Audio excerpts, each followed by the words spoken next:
कहने के लिए तो आम चुनाव है, लेकिन ये चुनाव जो है ये बहुत खास चुनाव है साथियों।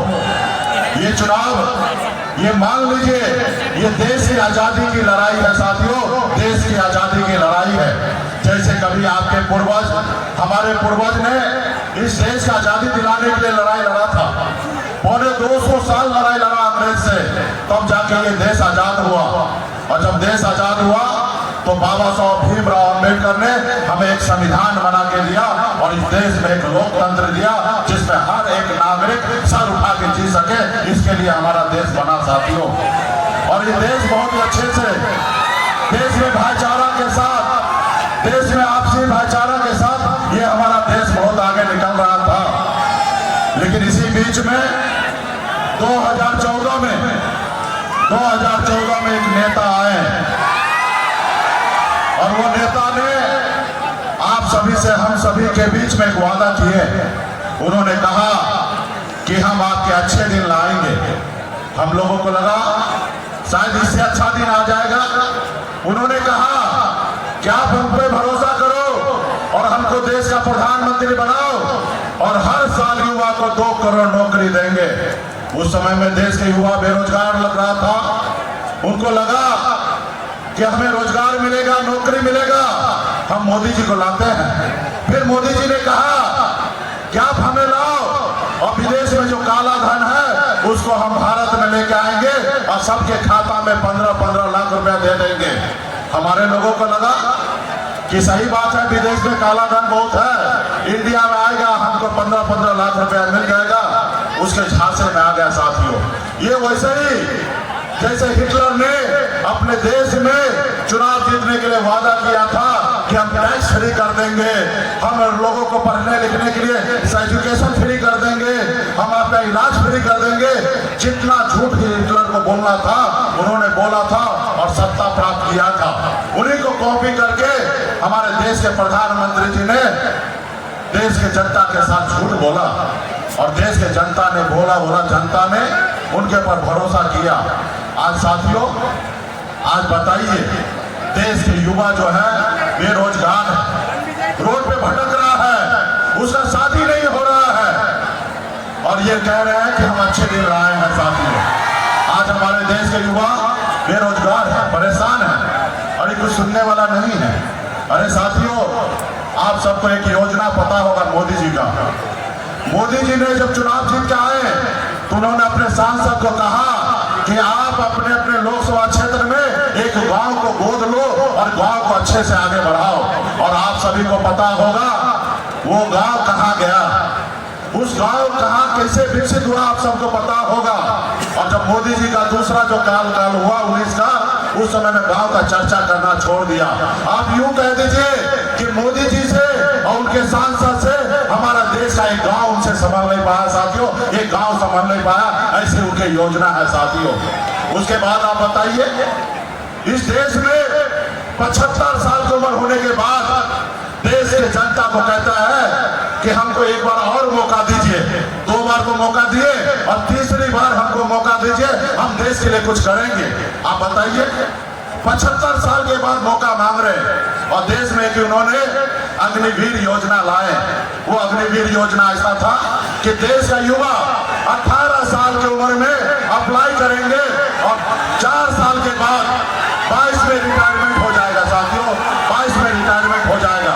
आप बताइए, एक नेता को चुनने के लिए भी, चाहे वार्ड का नेता हो या देश का प्रधानमंत्री हो या विधायक हो, सांसद हो, उनको भी 5 साल का मौका मिलता है। लेकिन देश का युवा के लिए ऐसा योजना जो देश के लिए सरहद पे जाके गोली खाने के लिए तैयार होता है अपने सीने पे, ऐसे युवा के लिए मात्र 4 साल की योजना कि 4 साल के बाद आपका रिटायरमेंट हो जाएगा। 22 साल का उम्र होइएगा, जब तक आपका शादी नहीं होगा उससे पहले आप रिटायरमेंट हो जाइएगा। आप बताइए, ये देश के साथ कितना बड़ा धोखा है साथियों। उसके बाद अभी एक और उनका योजना था, आप हमें चंदा दो और हम आपको टेंडर देंगे। आपके इधर हम ईडी का, सीबीआई का नोटिस भेजेंगे और उसके डर से आप हमको चंदा दीजिएगा। ये एक धंधा बना लिया था साथियों। देश में हजारों पॉलिटिकल पार्टी है साथियों, कई हजार पॉलिटिकल पार्टी है, कई हजार पॉलिटिकल पार्टी एक तरफ, और देश में अकेले मोदी जी का पार्टी भारतीय जनता पार्टी एक तरफ 6,000 करोड़ रुपए से ज्यादा चंदा लिया साथियों। 6,000 का चंदा लिया, 1,000 करोड़ का।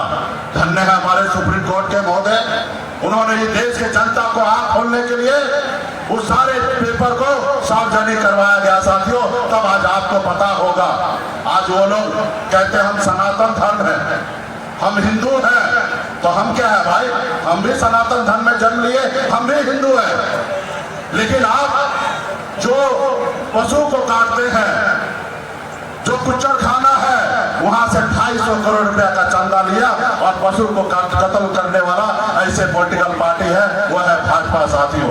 ये साथियों, ये भाजपा किसी का नहीं है, गरीब पिछड़ा दलित का नहीं है, ये सिर्फ अमीर लोगों के लिए, अडानी अंबानी के लिए है साथियों। आपको अगर बेहतर जिंदगी जीना चाहते हैं, आपका बच्चा अगर सर उठा के जीना चाहता है, तो इसके लिए आपको लड़ाई लड़ना पड़ेगा और मोदी जी को बदलना पड़ेगा साथियों। तब जाके समाज के साथ भाईचारा होगा। आज वो आते हैं, हमको सामाजिक न्याय को छोड़कर आज हमको लड़ाने का काम करते, हिंदू मुसलमान में लड़ाने का काम करते, जबकि हम सब भाई मिलकर हमारे पूर्वज इस देश का आजादी दिलाने के लिए खून पसीना बहाया, और आज हमको लड़ाने का काम कर रहे हैं साथियों। इसलिए साथियों, इनके झांसा में नहीं आना है। आज मुझे देखिए, मैं गरीब परिवार में जन्म लिया, 18 साल की उम्र में अपने गांव परिवार को छोड़कर मुंबई जैसे शहर चला गया। हम ऐसे घर में जन्म लिए जहां एक रोज पिताजी मछली ना मारे तो दूसरे रोज घर पे खाना नहीं बनता, ऐसे गरीब परिवार में जन्म लिया।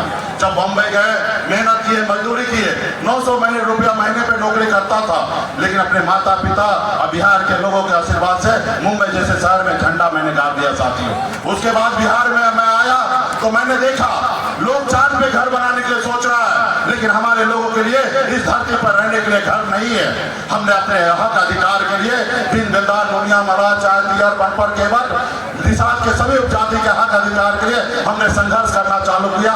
ऐशो आराम जिंदगी कर छोड़कर लड़ाई लड़ने के लिए आ गया, और अब लड़ाई लड़ते लड़ते 2020 में हमने पहली बार बिहार में 4 विधायक बनाया।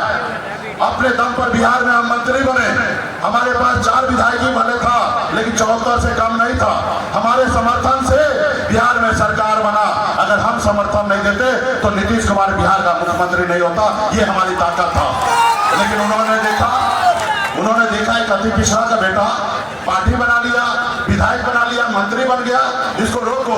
अगर नहीं रोकोगे तो ये बहुत आगे निकल जाएगा। उन्होंने हमारे पार्टी को तोड़ दिया, हमारे विधायक को खरीद लिया, हमको रोड पे ला दिया, हमारे मंत्रिमंडल से बाहर कर दिया। जो सरकार हमने बनाया था, इसे भी इसलिए क्योंकि हम अति पिछड़ा बेटा है। हम अपने हक अधिकार के लिए बिहार से लेकर उत्तर प्रदेश तक लड़ाई लड़ने के लिए जाते हैं, तो इसके लिए उन्होंने हमें रोड पे ला दिया साथियों। इसके लिए साथियों, ये कभी भी आपका नहीं हो सकता।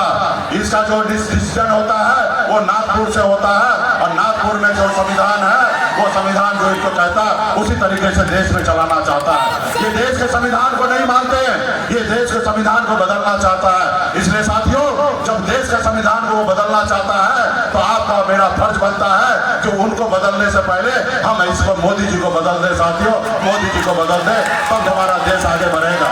इसलिए साथियों, बड़े संख्या में यहाँ उपस्थित हमारे युवा साथी हैं।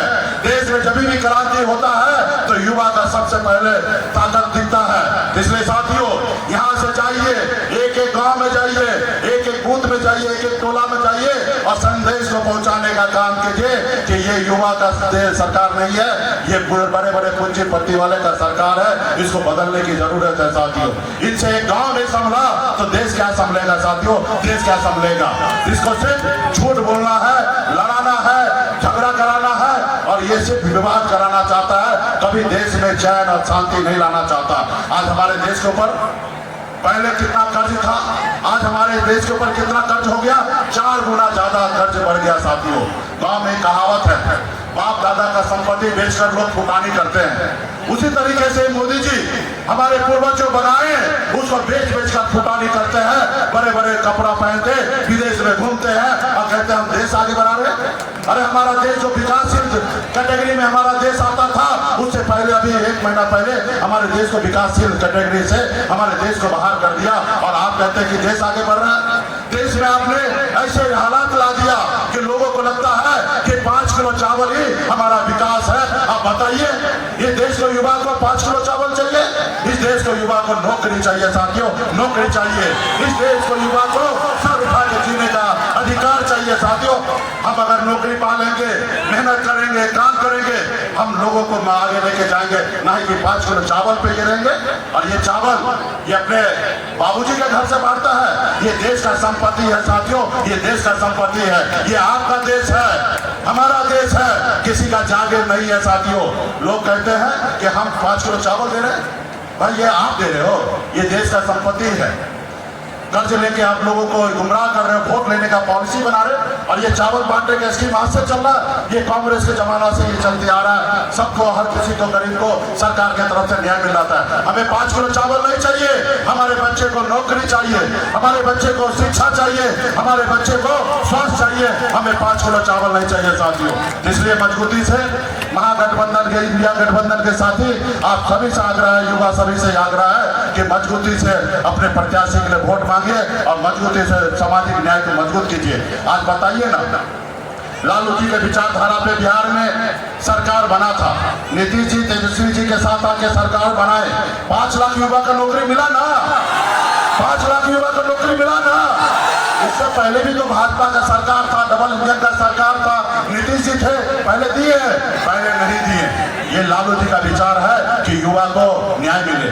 आपने देखा सामाजिक न्याय को मजबूती देने के लिए जाति आधारित गणना हुआ, और जब जाति आधारित गणना हुआ तो सरकार को एहसास हुआ उसमें SC, ST, OBC, अति पिछड़ा सभी का आरक्षण का दायरा बढ़ा कि नहीं बढ़ा? ये भाजपा होता तो होता क्या? भाजपा अगर होता तो आरक्षण बढ़ता क्या?